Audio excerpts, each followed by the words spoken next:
Welcome to another episode of Living Well with the Wellses. We're still on the Anti-Candida diet, and today we thought it was high time that we bring in the expert to tell us what we're doing. So please welcome Erin Gussler, Hello. registered dietitian, nutritionist here at Whole Health Center Houston, someone I have the privilege of working alongside, and I just love her to death. We all do. But she's here to fill us in and actually educate us. So let's just start off by having you tell us what is yeast overgrowth or candidiasis. Is that how you pronounce that? It's close enough. Close right? enough. Okay, good. So I always say yeast overgrowth, and basically what we're looking at is you have yeast naturally in your digestive tract. It's part of the healthy flora. So you have good bacteria. Maybe you have a little bit of bad bacteria, and maybe you have a little bit of the yeast or that candida. But normally what happens is that good bacteria keeps that yeast in an appropriate number. But sometimes if something happens to the good bacteria, like antibiotics, or if we have a high levels of stress, or we eat a lot of processed food, then that yeast can actually start growing to higher numbers. And when that growth starts happening, that's where we start seeing symptoms happen. Okay, and what are some of the more common symptoms that you would be looking for? The tricky thing with yeast is that it's a lot of symptoms that could be yeast. So some of the big ones that I look at, I'm looking at digestive. How about bloating and burping and gas? Maybe skin symptoms, eczema, psoriasis, maybe even dandruff.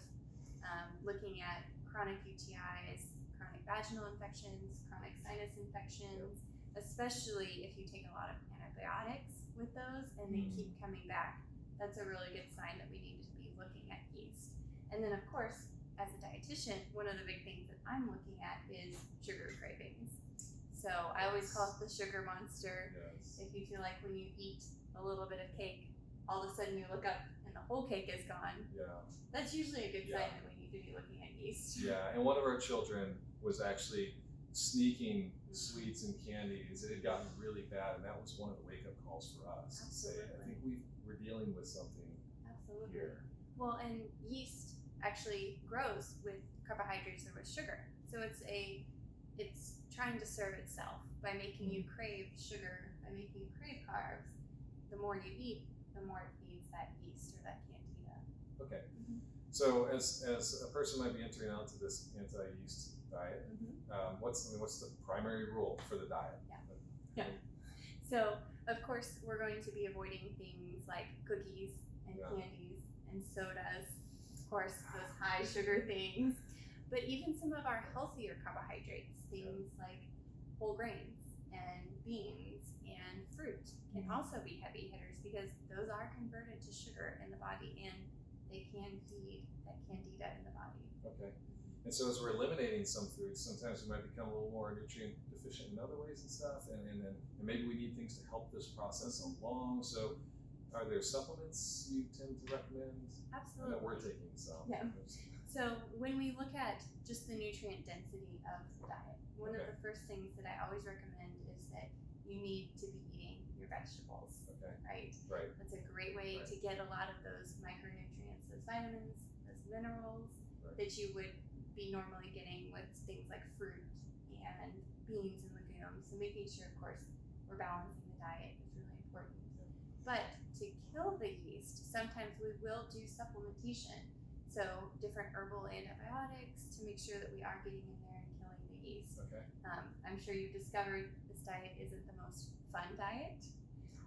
But, and with that being said, we want to make sure you only have to do it once.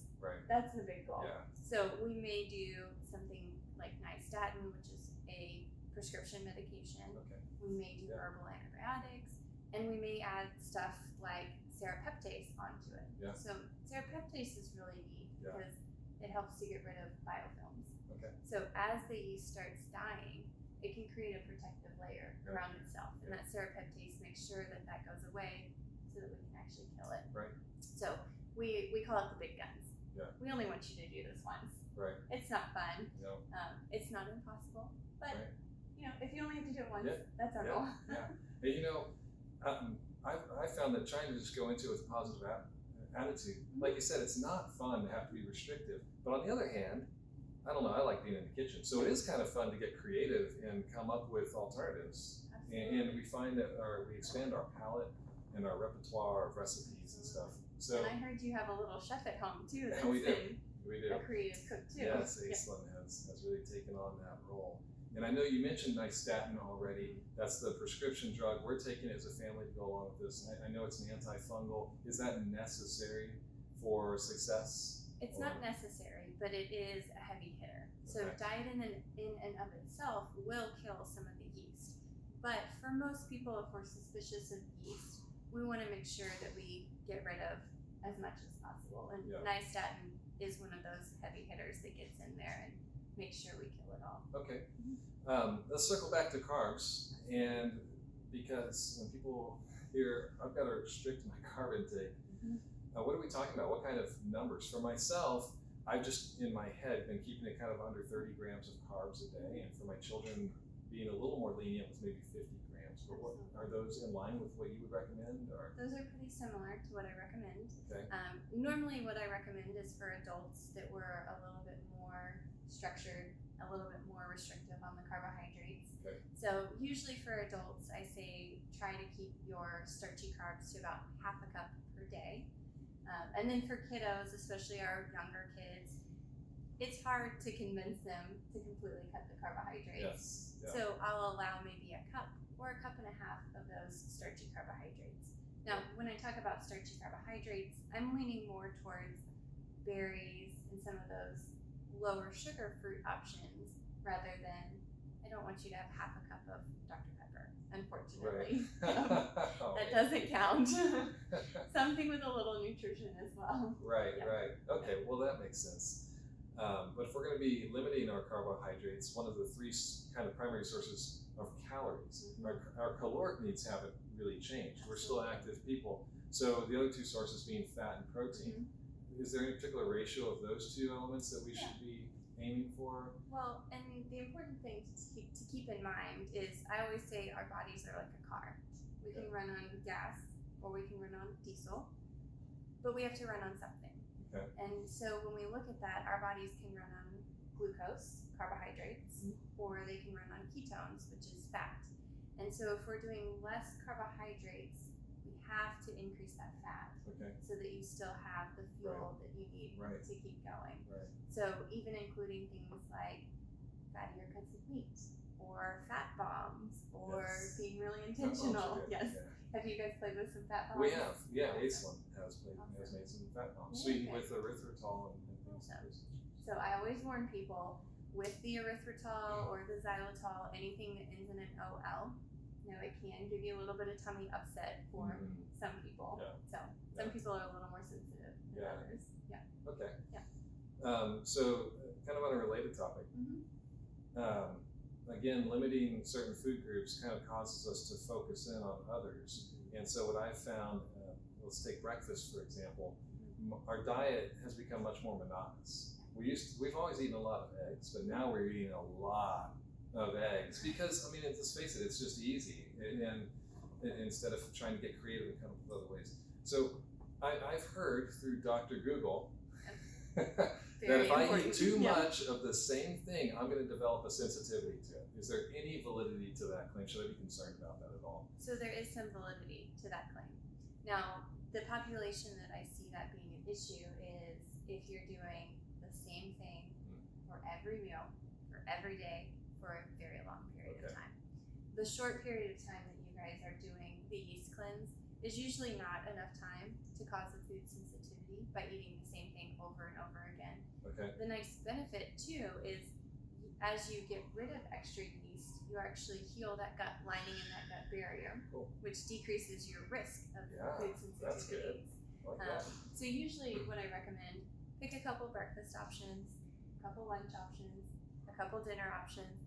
They don't have to be fancy, they don't have to be gourmet, but a couple of options that you guys enjoy eating, that are easy to make, that will accomplish the goal. Yeah, that's good, and that's good to hear. Good confirmation that we're not going to, do something harmful to ourselves, but because there's a lot going on, especially with a family of 4 children with us, and the last thing we need to be doing is getting creative for every meal. So if we're able to simplify things and do, like you say, just identify 2 or 3 things for each meal, that makes our lives a lot easier. And make yours a lot easier too if you're on this diet.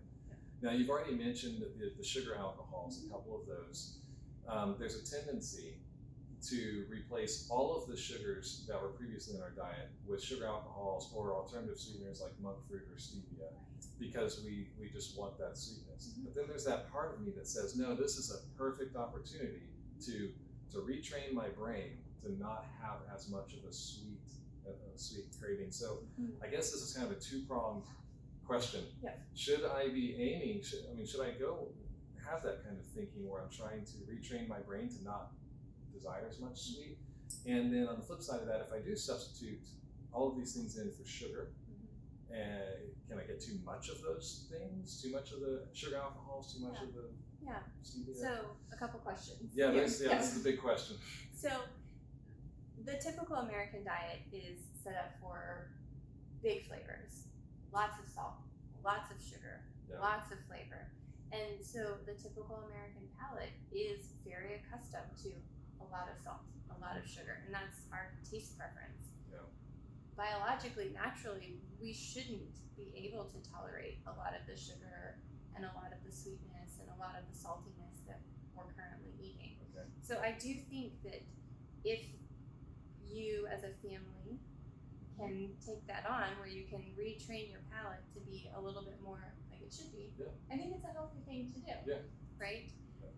Now, if you needed some sweeteners or some non-nutritive sweeteners, xylitol, stevia, monk fruit, something like that, to get you over that hump the first couple of days, especially while those sugar cravings are really high, go for it. Don't feel guilty about it, right? That's important. Now, on the flip side, with the sugar alcohols and the non-nutritive sweeteners, the tricky thing is digestion actually starts in our mouth. And so when we taste something sweet, our body is preparing to have sugar. So we start sending out hormones, especially insulin, in preparation for that sugar. And so if you actually don't have sugar that gets into your system, you have all this free-floating insulin, and it can drop your blood sugars. That drop in blood sugars can actually make you crave more sugar. Nice. So it's a roundabout circle, right? So it initially helps with those sugar cravings, but it can long term make those sugar cravings worse. Okay, so my last question is one that I know a lot of people are going to have, and I've had it, and it's that we generally live a really healthy lifestyle, and we're really zealots for nutrition in our household. And yet here we find ourselves with this yeast overgrowth. And really, as far as we can tell, in every single one of us, even my 2-year-old doesn't seem like he's been around long enough to even have this happen. But here we are. So what's to keep it from happening again? Are we going to have to stay on 50 grams of carbs for the rest of our lives? No, definitely not. Now, the tricky thing with Candida, and I'm sure your wife, Dr. Wells, has talked about this, it is something that you can pass around the family. So it is something that even with your 2-year-old, he may not have come by it because he's eating cookies and candy in his crib at night. Right. But we don't think he is. Hopefully not. But it may be something that he's kind of come by a little bit more naturally by just being around the family. Wow. So often it is recommended that if you are going to do a yeast cleanse, that the whole family participates in that. Now, the question about, are you going to have to be low carb forever?